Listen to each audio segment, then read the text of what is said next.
Hello, everybody. Welcome to our CMake 4.0 release webinar. Thank you for coming. We're excited to talk to you about this.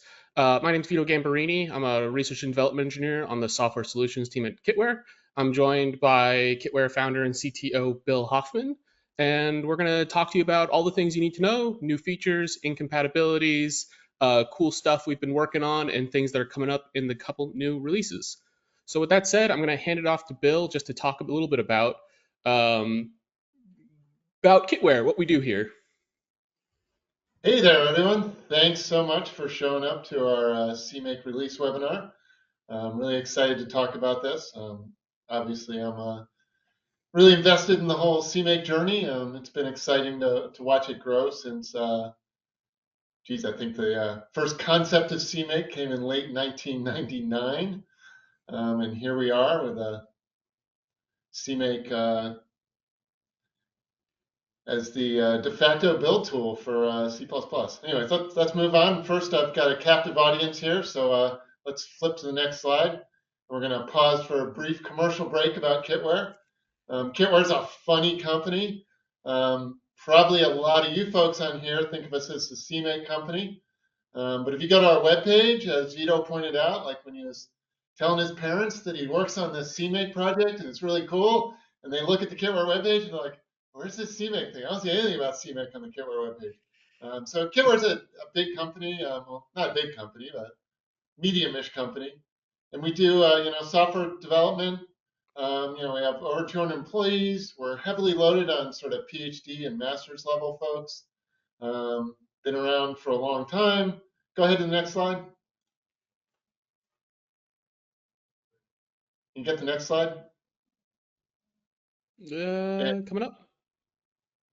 Yeah, we work with customers and collaborators in academics, government agencies, whole ton of commercial companies across fields of like medical imaging, energy, and intelligence. Originally the idea at Kitware is we were going to sell sort of commercial software based on the open source visualization toolkit, VTK, which is a C++ library. And that really didn't work out because the founders had spent a collective 50 years at GE's research and development doing work with academics, government agencies, and some commercial companies. We thought we'd make a go of this company, and it's been a really great journey, and some really cool software's come out of it. And one of those pieces was CMake. Go ahead to the next slide, Vito. And as the company's growing, we've got a computer vision team that does computer vision and AI work. That's about half the company right now. We have a data analytics team that can create web portals for looking at really large data, like digital slide archives and climate data initiatives. And we have a scientific computing group that works with high performance computing on some of the world's largest supercomputers and putting out things like ParaView and VTK that work on that type of data and that type of computing. And then the medical imaging group and medical computing, which does all things medical. And then finally the software solutions group, which, Kitware's always been at its heart a software company. And it's got a core of people that just love to make software experience better for the developer and to reduce some of the manual labor. I mean, that's one of the backgrounds behind CMake. I was always that build guy, right? But there was only so many of me to go around, so if we could automate some of that and give people software that could do, that some of that magic stuff that nobody wants to really learn or understand, like how to build shared libraries on an iPhone or whatever it is, those weird little edge cases of computing that are really key to getting your software to your end users, but are kind of niche and hard to work on. Kind of reminds me of my dad. He was talking about home ownership. You learn how to do all these really obscure things and you only use them once. So this is a way of sort of consolidating these little things that a developer might have to learn once to get the job done, but would never use it on a day-to-day basis. we can codify that in CMake. And we're going to share some of those new features with you. Go ahead to the next slide. And we work across all platforms, web, desktop, mobile, HPC, and we've built up this sort of cadre of open source platforms that we work with in a variety of areas. So if you're interested in any of that, obviously give us a call. But we're getting close to the main attraction here, I think. Go ahead to the next slide. Okay, so talking about what we're doing today, we'll talk about the new features in CMake 4.0, but I'm sure as this is a fairly technical audience, you're aware CMake 4.0 is not just a feature release, it's also a major deprecation release. We removed a bunch of old behaviors from versions of CMake that are almost 10 years old now. And so there are some notable incompatibilities we've seen in moving package indexes and large collections of packages over. So we're going to talk about those notable incompatibilities. We're going to talk about what you need to know as a developer for migrating packages to 4.0. It's not a lot, it's not hard. And some strategies for packagers. So if you have a very large collection of packages, either internal or open source or what have you, the strategies you can use to make sure that large collection of packages can all be moved over to CMake 4.0 without needing to write tens of thousands of patches for every single package. Then we're going to talk about just stuff we've been working on in the last few releases, things you may have missed, notably things like C++ module support and Kitware's new common package specification. Not just Kitware, lots of people invested in it, but Kitware's been doing a lot of work on it. And then we'll talk about a handful of upcoming features, things that we're looking out for either that are experimental today or that we're looking to land in 4.1 or releases in the near future. Before we get into it, I just want to say we have like two tabs on the right. One's a chat tab. We're not going to be watching that as closely. The second one is a questions tab. If you see something during this presentation that you want us to expand on or that was unclear, you can type it up in that questions tab and send it to us, and we will get to it whenever we are in between slides or we get to a useful stopping point. So, the new stuff in CMake 4.0, we support alternative file names for CMakeLists.txt. This is useful for migrations. We'll talk about it. If you use CMake for Python extensions, you're writing, your own accelerators for CPython, and you want to do cross compilation, that's been historically pretty difficult. We have improved support for that.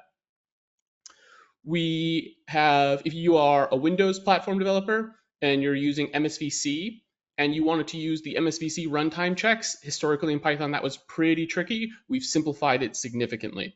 And then the biggest thing is the CMake policies. CMake policies are how CMake sets up its behavior for various commands and assumptions it makes.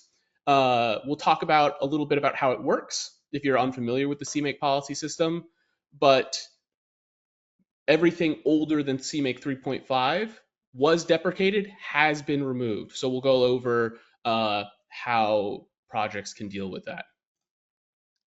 So thinking about alternative file names, this is two very sort of typical source code layouts. This is a very typical source code tree. On the left, you'll see this is like an auto tools, right? These are automake files. And on the right, when you migrated this style of repository to CMake, you would usually keep your AutoTools files and you would add a CMakeLists.txt. This was very common, right? As you were building up your new build system, you would keep the old one around for a while because the old one worked, and why throw away what works? So lots of projects did this. We were really happy. CMake sort of has achieved world domination. A whole bunch of big people moved their projects over. But now CMake's been around for over 20 years. A lot has changed. And so we've gotten into the position where sometimes projects want to migrate from their existing CMake lists to an updated, modern version of CMake lists. And you can't do that in CMake easily because you can only have one file named CMake lists. And so what we've created in CMake 4.0 and what we've shipped is the ability to provide an alternative name for CMakeLists.txt. So here I've named it CMakeUpdate.txt. This way, you can keep your old CMake build system that uses maybe some of the legacy behaviors, some like pre-modern CMake, and build up a new CMakeList.txt, a new build system in CMake, without disrupting your old working system. So the way this works is when you invoke CMake, we've added a new parameter, project file, where you can provide a custom name for CMake to look for when it is trying to generate, when it's in its configuration stage for the project. This works with add subdirectory. So as CMake it's working its way through the hierarchy of your source folder, it will continue to look for that new project file. You do not need to write this new project file for every single subdirectory. If some of your existing CMake lists are already fine and don't need to be updated, you can leave them alone, because when using this new project file command, the existing CMake list is used as a fallback. So we look for your new project file name for your migration, and then we fall back to the existing CMake lists. Now, this is intended to be temporary. CMake will always emit a warning when you're using project file. There are many tools that have built-in assumptions about the name of your CMake list.txt. This is not a stable solution. You should only use this during your migration period. But for that migration period, it's very useful because your two build systems can live in the same source directory.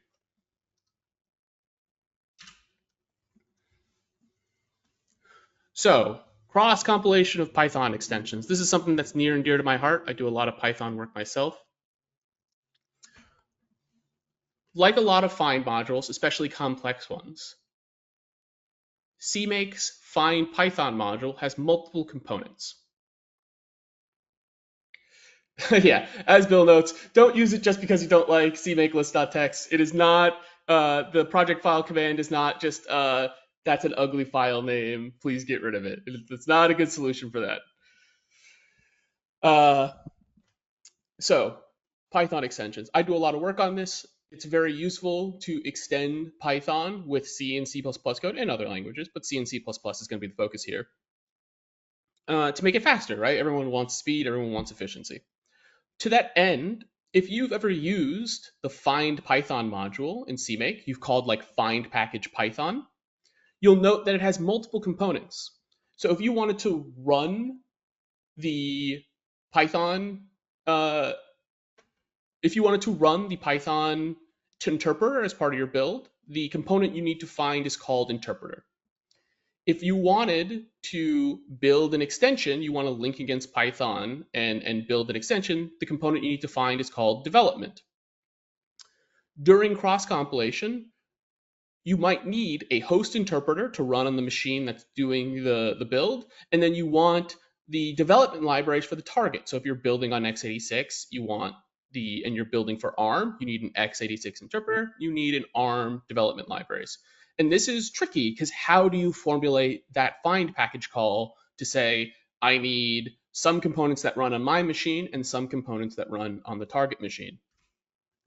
And so if you're never dived into the internals of find package, and you don't necessarily need to, some quick notes I've pulled out of the CMake documentation here is that when finding Python extensions, if both the components interpreter and development are specified, the module tries to do the same thing. It tries to make sure those components work with one another. It won't try and find an interpreter and a development component that belong to different architectures. It will make sure that they belong to the same architecture.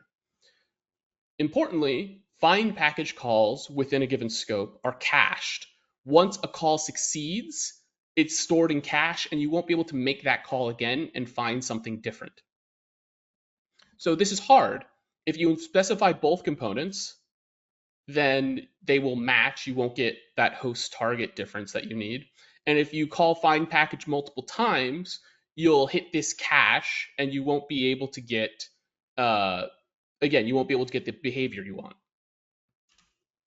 So the solution that's shipping in CMake 4.0 is a new variable called Python artifacts prefix. And with this, we can specify that multiple calls within the same CMake list file, within the same directory, but make them with different component requirements. So we can call find package Python components and discover a Python development library that's been provided for us by whatever provisioning your build. And then we can set a different artifacts prefix, say host, and look for just the interpreter. And this way, we can find the development libraries, but the host interpreter. And we can make multiple calls and find different artifacts. And you could use this also to find like different versions of Python or different sets of components or different ABI stability requirements. So this allows you to make multiple calls supporting cross compilation and a whole bunch of other like sort of complicated Python build mechanisms. We got one question. Is the alternative file name feature available for CMake presets too? So there's a couple ways to interpret this question, so I'll answer all of them and hopefully it'll cover what the question is asking. Can you rename CMake presets, like the default name? No. Can you use the project file name setting in conjunction with prefixes? Yes. Do prefixes have a field that supports alternative file names? No.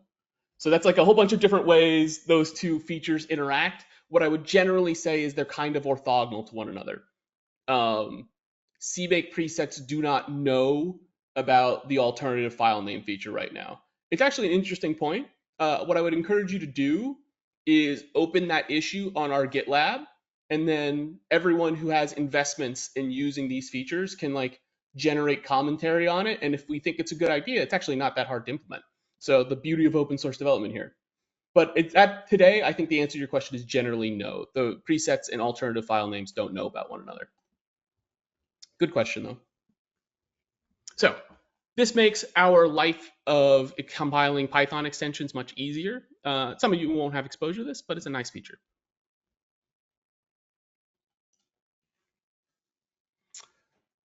So dedicated properties for MSV runtime checks. So for those who don't know, MSVC has this nice little set of runtime checks that it can do, very, very useful for debug builds.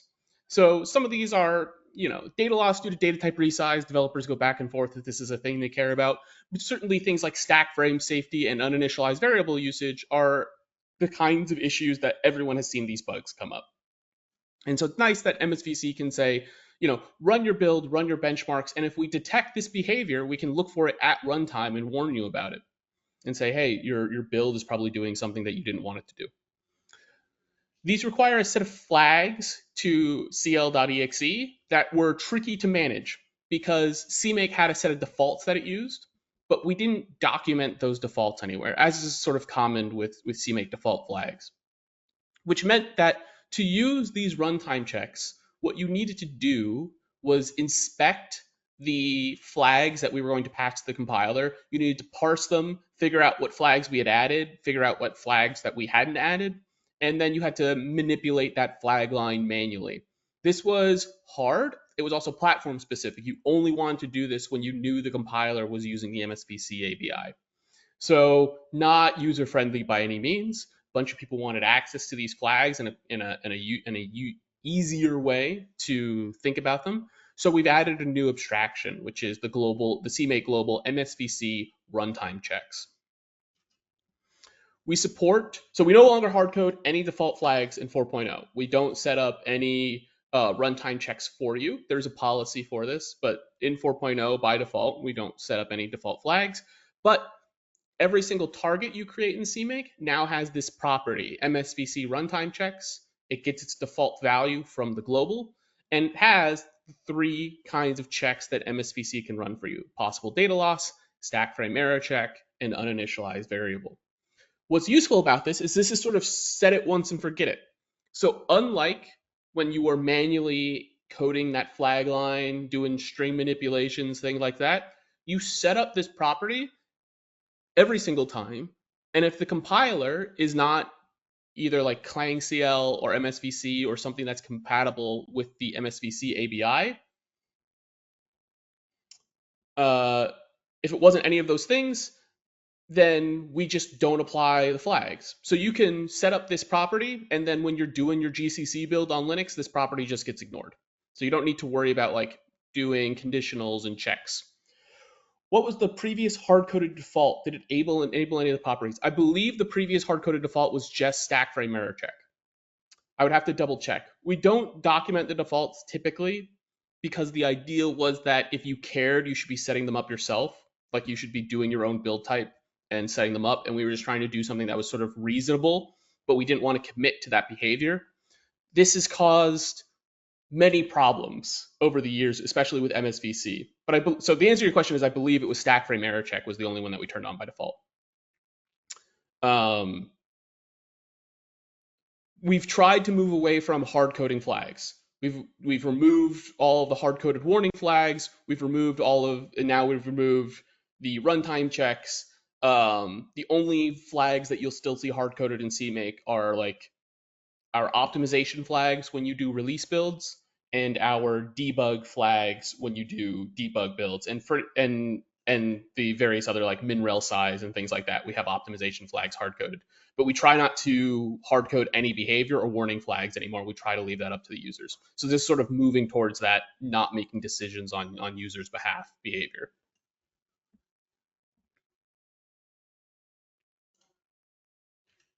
Okay, so that's a couple of useful properties. But this CMake that was a couple of useful features. CMake adds features every release. The reason that CMake is so confident in adding and changing features every release is because we have an extensive backwards compatibility framework.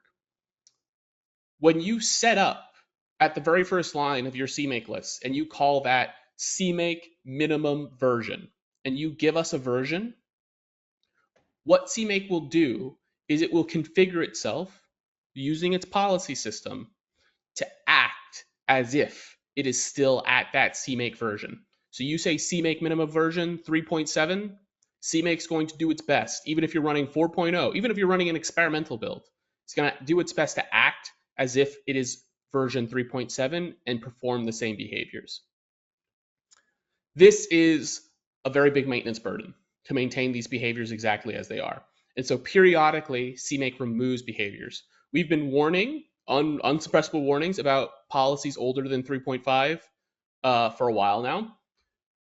From the CMake documentation, we say that you should never explicitly set a policy to version old except to silence those warnings or temporarily as part of a larger migration path. Like, we want people to move away from these policies once we start warning on them. But we do periodically remove them because otherwise we would get stuck in the mud of technical debt. So we have in our documentation recently sort of defined and committed to what the transition schedule will look like for these. When you have a policy set to old, 2 years after that version of the policy was introduced, so we introduce a policy, 2 years later, you're still setting it to old, we're going to start issuing a warning. And we issued warnings for much, much longer than that in this case, but that's what we're committed to. If you haven't changed over to the new behavior, we will maintain the old behavior for at least 6 years. At that point, once we release a new major version number, CMake will remove the old behavior. So 2 years after, we start warning. 6 years after, we will remove at the next major version. That's our transition policy for transition plan for old policies. In this case, for CMake 4.0, it was a 9-year period. So lots of warning, lots of deprecation, and we finally pulled the trigger on this. So a couple of notable incompatibilities we saw, and then we'll talk about all the transition strategies. But these are things that we saw across when we did the VC package, updating all of to 4.0, and we worked with customers to update to 4.0. These are some of the policies that we saw causing real problems. Policy 25, this is a very old policy from like CMake 3.0. People were still using this policy as sort of a toggle switch. What this did was it was a policy to decide if AppleClang and Clang were identified as different compilers, that we gave AppleClang its own compiler ID. So if you're building on macOS and you are trying to treat AppleClang as if it's just a spin of Clang with the same compiler ID, you might have been setting this policy to old. That policy has been removed. The trivial sort of solution to this is a simple patch. Wherever you're checking this compiler ID, just switch it over to matches. There's no other compiler ID that looks like Clang except for Clang and AppleClang. So this is the patch that's applied across like VC package, A bunch of Conan packages now have this patch on them. But just put this in your own code. It's very easy. But so this is a notable incompatibility. This is one of the ones that we saw pop up over and over again. The other big thing that we changed, again, is an Apple's issue. And so if you don't have any Apple platforms, hey, maybe this is going to be real easy for you. But the OS X sysroot is now empty by default. So back in the day, CMake had a heuristic for figuring out which Mac OS SDK you wanted to build with. Recent versions of Apple Clang on the newer versions of Mac OS don't need this anymore. They know how to select their own SDK by default. And so we've stopped using that heuristic in CMake 4.0. If you're still building for Intel Macs on those old SDKs, you need to configure which version of the SDK you want to use. This is as easy as setting the CMake OS X sysroot flag to Mac OS X. So it's pretty straightforward, but if you were seeing this, you weren't explicitly setting this SDK and you're building for older Macs and you want to migrate to CMake 4.0 and you see this problem come up, this is why. Brad, the maintainer of CMake, was waiting for a major version in order to implement this change for a while. It's unfortunate, but it's much better to be explicit about these things. It's much better to be explicit about setting your SDK if you need it. Okay, so those were the two big issues that we've seen come up a couple times. They're both Apple related. Let's talk generally about what it takes to migrate to CMake 4.0.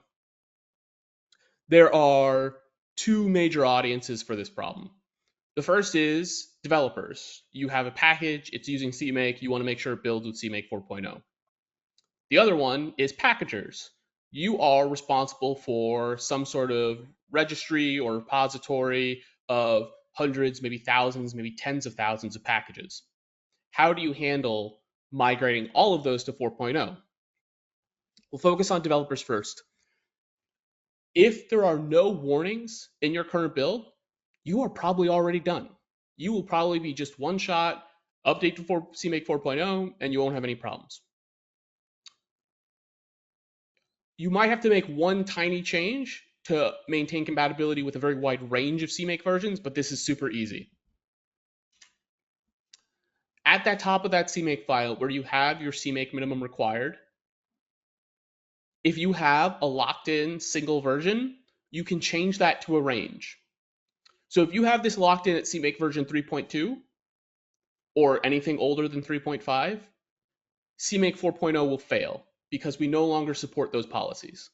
However, if you change that to a range, 3.2 ellipsis 4.0, we will select the oldest version in that range that we currently support. So if you don't actually use any of the old policies, but you just want to be able to build on very old versions of CMake, this is a perfect solution. Use this and you'll build on anything that's in that range and anything that supports the behaviors in that range. So this will give you, an extremely long period of compatibility. Have you thought about removing non-modern CMake behavior, disallowing handling target properties via CMake variables? I would say handling target properties via CMake variables is not non-modern. It's sort of the way you set the defaults. However, there's a ton of interest in this idea of having a mode of CMake that discourages people from using policies and commands and mechanisms that we consider sort of non-modern, right? Older CMake. There's a ton of interest in a CMake linter that says, hey, you probably shouldn't be using that global, or you shouldn't be using directory level include directories anymore. We want to work on it. It's something that there's been simmering community interest in over the years, but no one's ever made a big push for it. So what I would say is come talk to us. Open an issue on the GitLab, come engage with the community and help us figure out what that behavior looks like. It's definitely something we thought about, is I guess my answer to your question. It's something that comes up a lot. It's just a lot of work, and figuring out what right looks like is hard.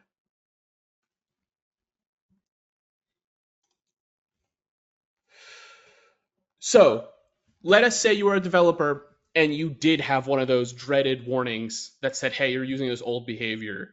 Uh, you need to figure out what to do to fix it. We still have in the CMake 4.0 documentation, you go to the CMake docs today, cmake.org/cmake/help, or Google CMake docs, you'll find it. Under CMake policies, all of the old unsupported policies from 4.0 are still listed. So you go find the policy that you're getting an error on. You're saying, like, it's telling you, CMake policy 63 has been removed. You can go to our policy page. You can go down to the unsupported policies, find the policy that's giving you trouble. Each of these is fully documented on what the policy changed and what needs to change in your source code to adapt to the new version. So we didn't remove, so there's no like mysteries here. We didn't remove any of the documentation about what these policies were doing. And this should hopefully aid you in your migration path if you do have any of these. But we find mostly that developers aren't even relying on the old policies. These are pretty niche issues that are mostly cared about by these. But if you do, the documentation is there to help you. So, packagers. We have introduced a new environment variable and corresponding CMake variable to make your life easier. And this is already being used by many, many projects and many kitware customers. It's called CMake policy version minimum. It is both an environment variable and a CMake variable. The CMake variable is initialized from the environment variable. And we are going to override that minimum version call.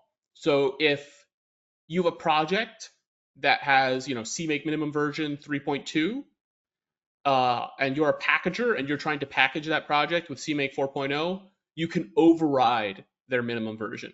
And as long as they're not really relying on any old policies, this will let you produce a build of that package without having to do source code patching.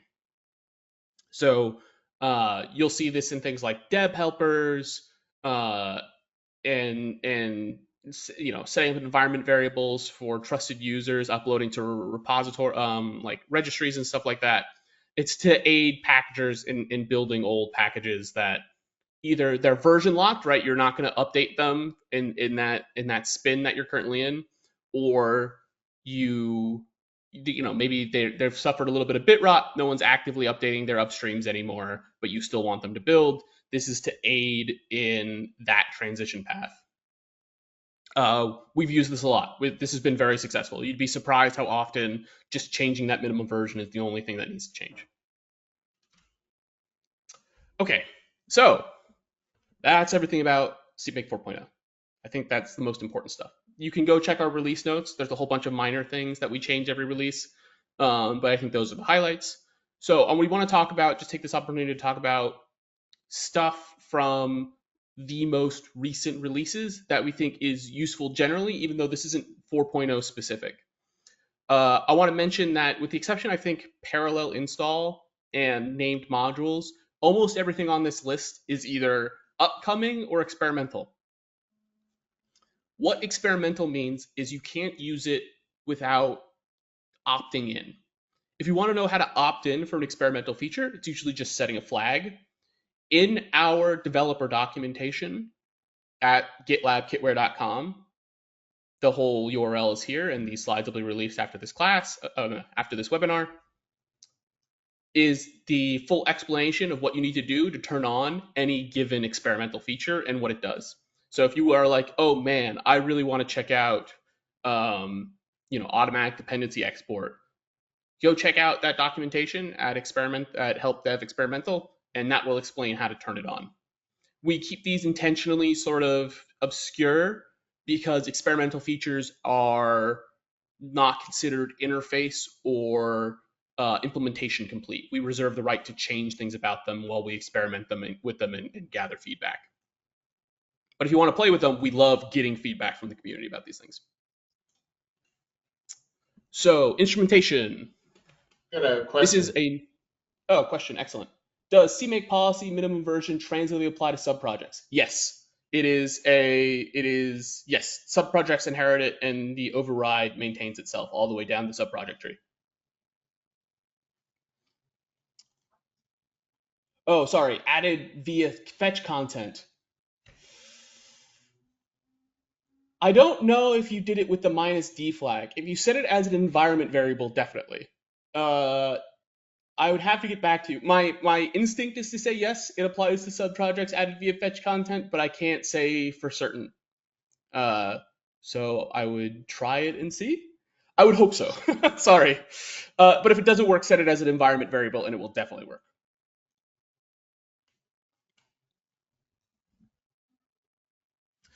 Okay, CMake instrumentation. Getting data about your build, your tests, and your benchmarks has become a focus of like the C++ community over the last few years. Obviously, everyone's concerned about build times. Everyone's concerned about performance and making these things work better. And without data, it can be very hard to figure out what is so slow. It's hard for kitware when we're consulting with customers and they want to know why is their build so slow. It's hard for us to figure out why it's slow. So we've added this instrumentation feature that collects detailed metrics about all the steps of what you go through in a packaging process: the configuring, the build, the test, and the install steps. You can write custom callback scripts, CMake to invoke to handle that data, and you can generate flame graphs and all these useful insights. And so this is like an example of what the data looks like, the structured machine readable JSON format. We're going to be talking about this more very soon. Martin, the developer who worked on all this instrumentation work, is writing up a blog post that will, stay tuned. It'll come out soon and explore this feature in more depth. But we Let can me jump in illustrate there this. for a second. Say again, Bill? I'm just going to jump in for a second. Sorry Yeah. for interrupting, but yeah, one of the other things because of these callbacks for an in-house solution, you could set up a telemetry system. So one of the things, you might have, say, you've got 100 engineers working on a project, and they're all like, our build system sucks. I'm always, having to go get my cup of coffee for whatever. When I go off and start this CMake build, everyone has these theories as to what makes it slow or that it is slow. This would enable you to put in some sort of telemetry system. We're not putting in telemetry into CMake, but this would enable you to have like a local telemetry system that could actually monitor like all of your developers' builds if you wanted, and look and see where they're all actually spending their time compiling and stuff like that. So it's a really interesting and cool feature. Just wanted to throw that in there. Yeah. Go ahead. Thanks, Bill. I agree. It is interesting and cool. That's what I say about all build system features.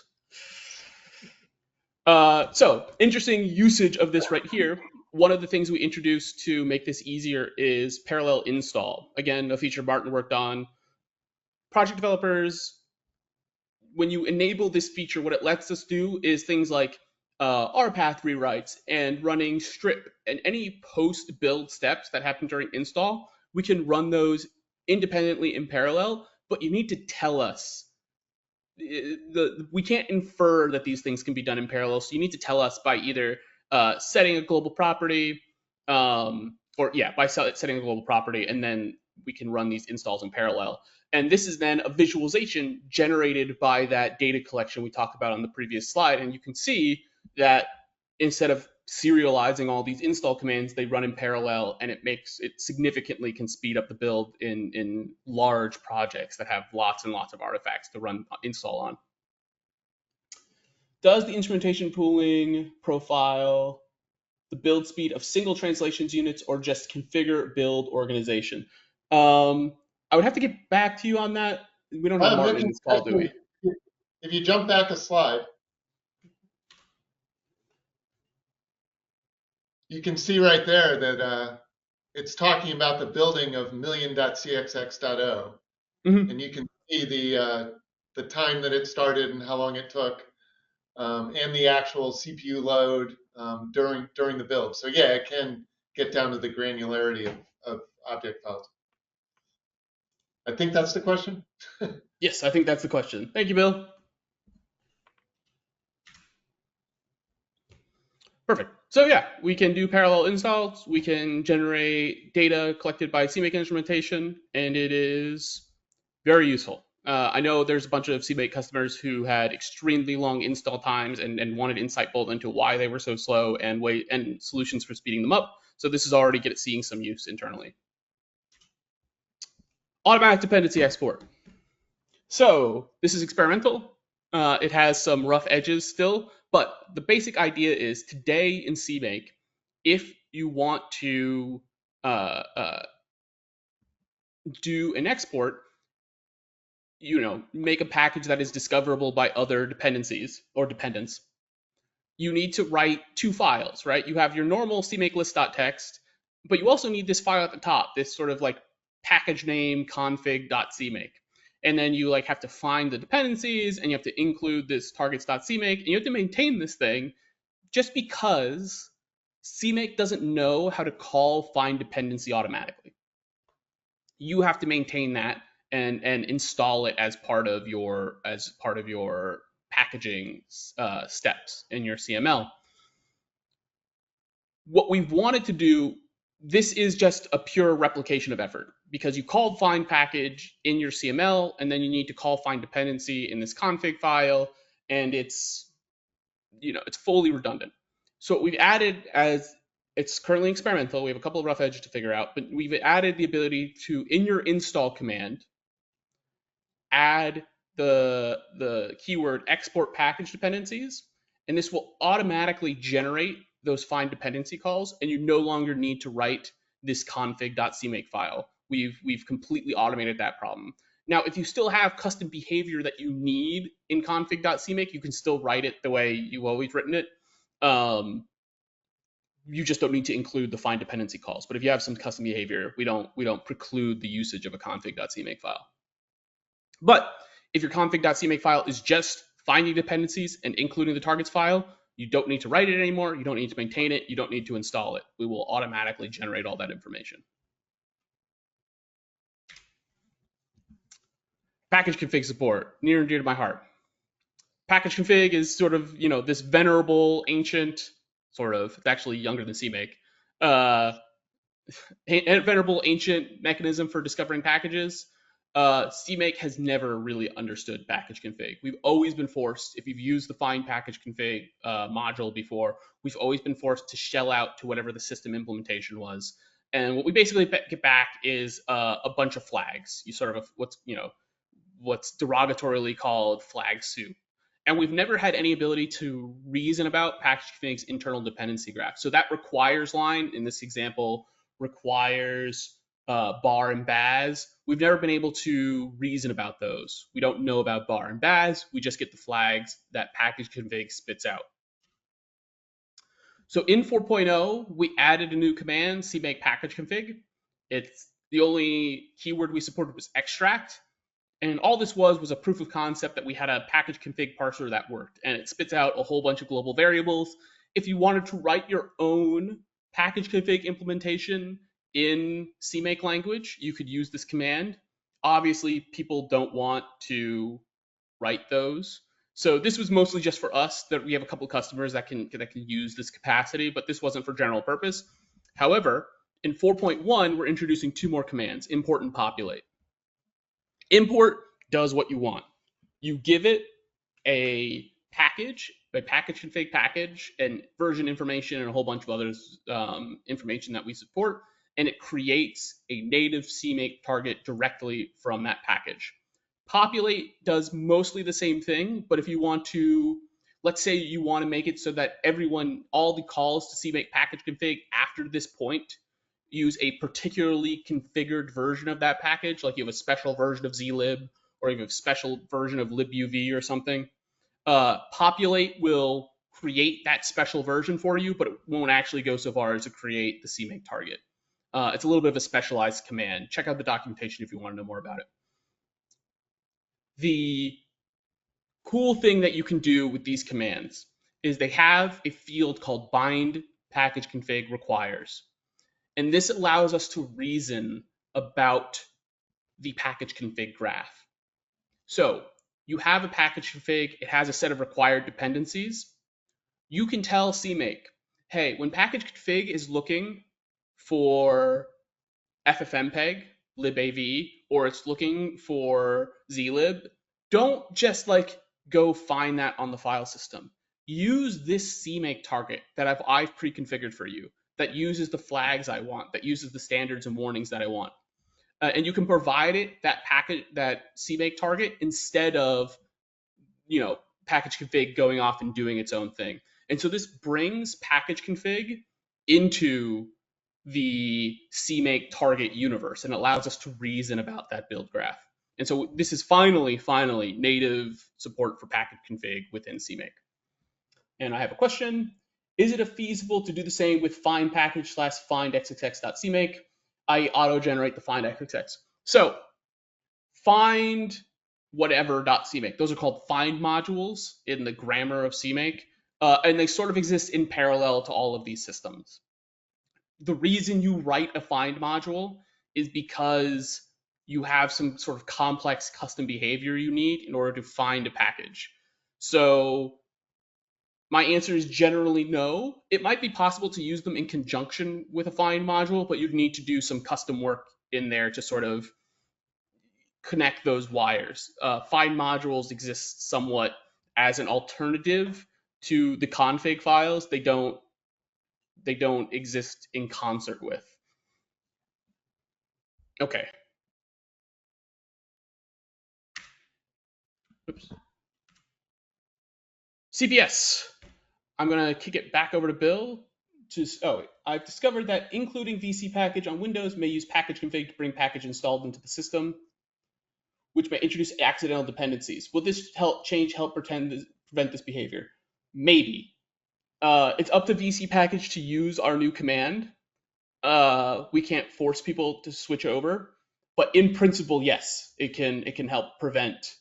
That's what the command is written to aid in people fixing. When we were just using package config, that problem couldn't be fixed. We have a new command; it can be fixed, but you have to use the command, right? So in principle is my answer to your question. In principle, yes. Okay. We had so much to talk about. I hand it back over to Bill to talk about CPS, the common package specification. All right, thanks, Vito. Great stuff. So CPS, the common package specification. Basically, got a little bit of history here. Started in 2016. Matthew Wolke came up with the idea. Originally, it was thought of as a way of bridging between Bazel and CMake, but it's actually a great segue of what we just talked about, right? So CMake came up with this way of having like example config.cmake that you could export targets. And the idea is you want to have all your targets in a build system, whether they've already been built or they're being built in your current CMake environment, to be the same. And the way CMake did that is we created this nomenclature of being able to write little code snippets of CMake that would construct these targets for you and include their usage. And then you could import them into another CMake and build them. And that was great for CMake, and I think it advanced sort of the state of the art in build systems. But it was in the CMake language, so if another tool wanted to take advantage of it, it was very difficult. So enter something like CPS, which is just JSON file. Go ahead to the next slide. So we came up with a language and platform agnostic package discovery mechanism. It's in JSON, so it should be portable beyond the CMake system. And we're trying to make it as compatible as we can with the current CMake package system and commands. The eventual goal is to sort of leverage this into changing the whole ecosystem and then providing this way of communicating between package managers, build systems, and anyone who wants to create a library or a package and communicate how to use that in a format that's usable. So you're able to put multiple configurations for a given package, multiple components. You have flexible version compatibility. It's relocatable by default, and transitive dependencies should just work. go ahead to the next slide.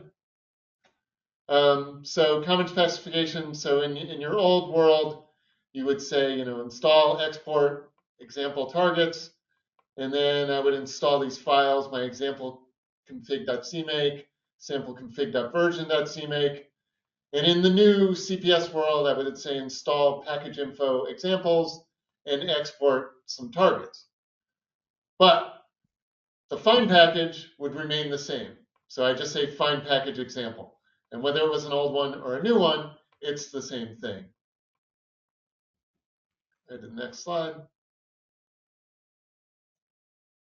All right, that's it for CPS. I mean, it's obviously a lot more there. There's a working group. If you want to join that, feel free to join the fray and help implement it and spread the word. And hopefully this will, define what a target is in the world of C and C++. Believe it or not, we've had libraries in C and C++ for what, 30, 40 years or something like that, but no one's actually defined what one is and a way to reuse it until now.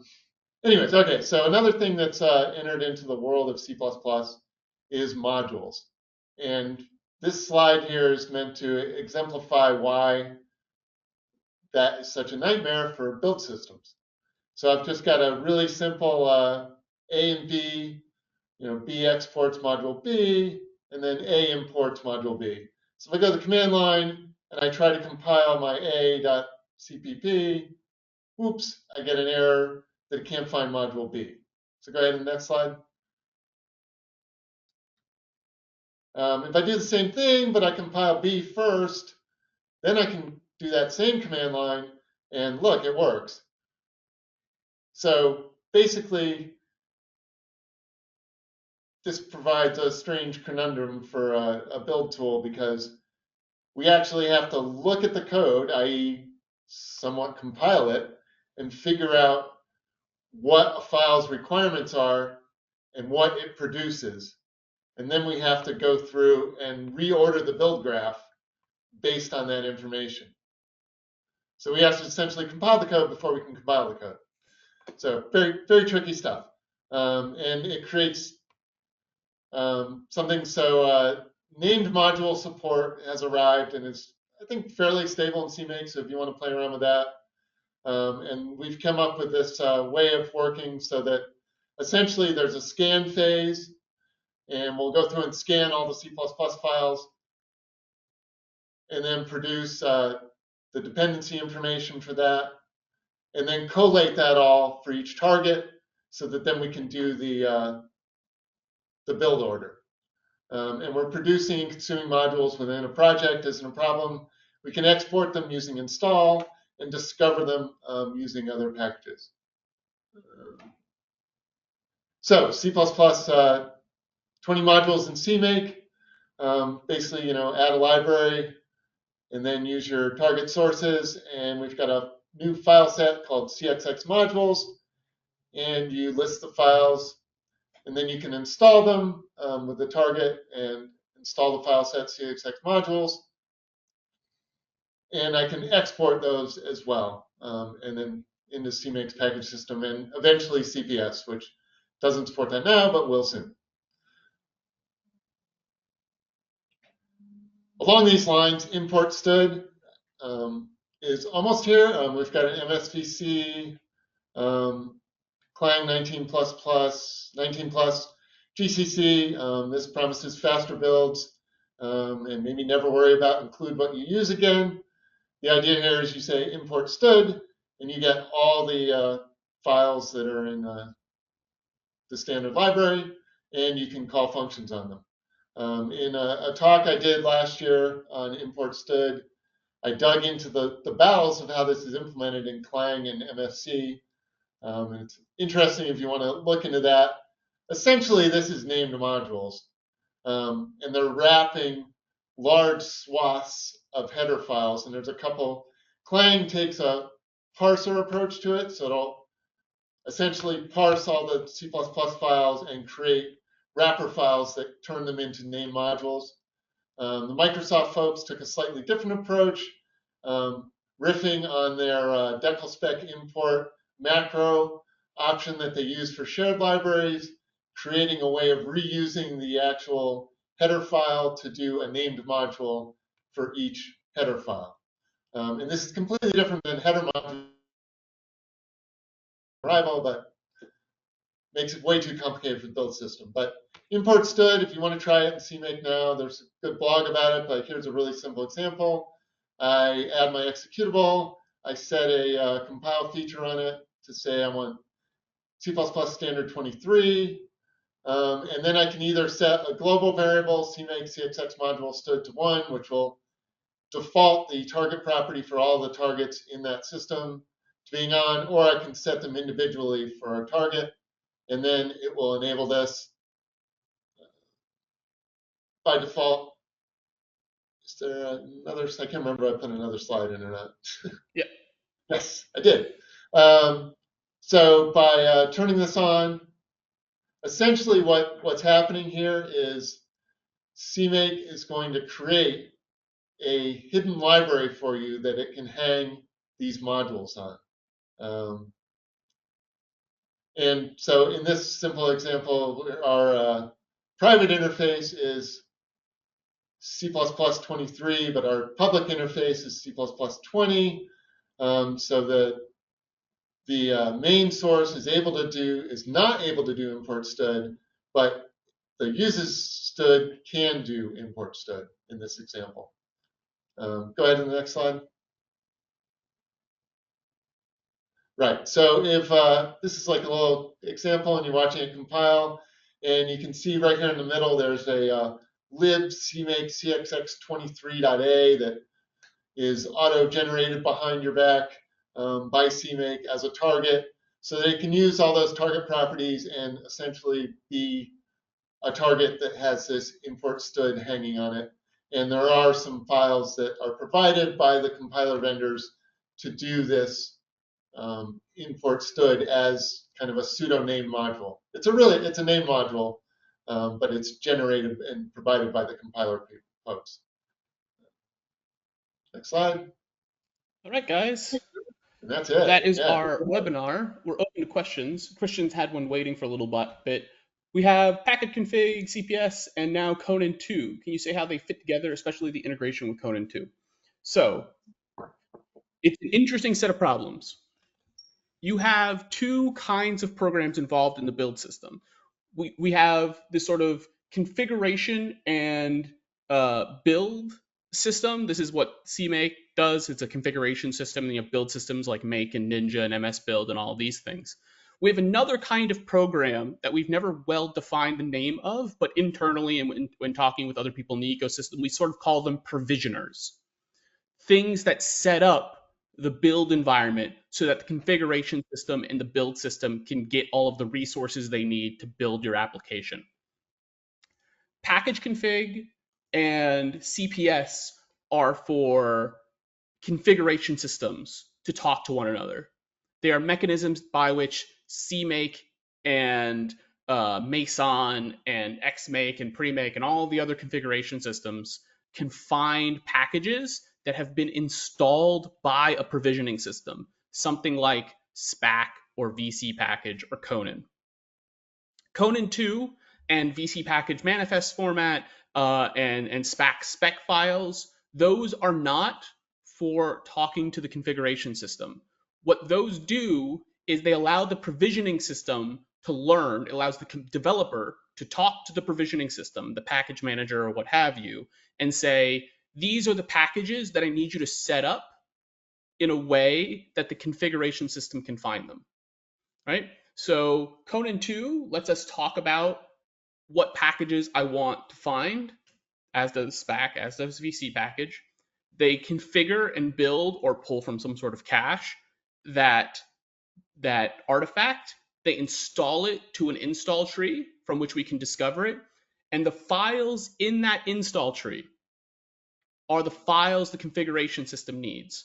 So what Conan 2 or any package manager are going to install are the package config files or the CPS files or the CMake-config files. It's confusing because there are multiple integrations, multiple programs that are important to the system, and we have 4 different formats for each stage. We are trying to improve that. CPS is trying to consolidate all of those files and formats, at least on the configuration side. But it's complicated. Jens asks, have we ever thought about releasing a formatter? Many times. It's really complicated. It goes in the same bucket as like a linter, which is that we need a way to parse and think about CMake format language, and then work with it. And that is, it's something everyone wants. It's not something that any has historically. There's not been a lot of people willing to pay for engineering time or donate engineering time to solve the problem. But yes, a formatter is probably like on the top 3 nice to haves of every single CMake developer at Kitware. It's something we think about a lot, but it's a hard problem.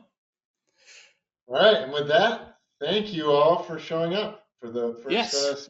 ever release webinar. Thanks, Vito.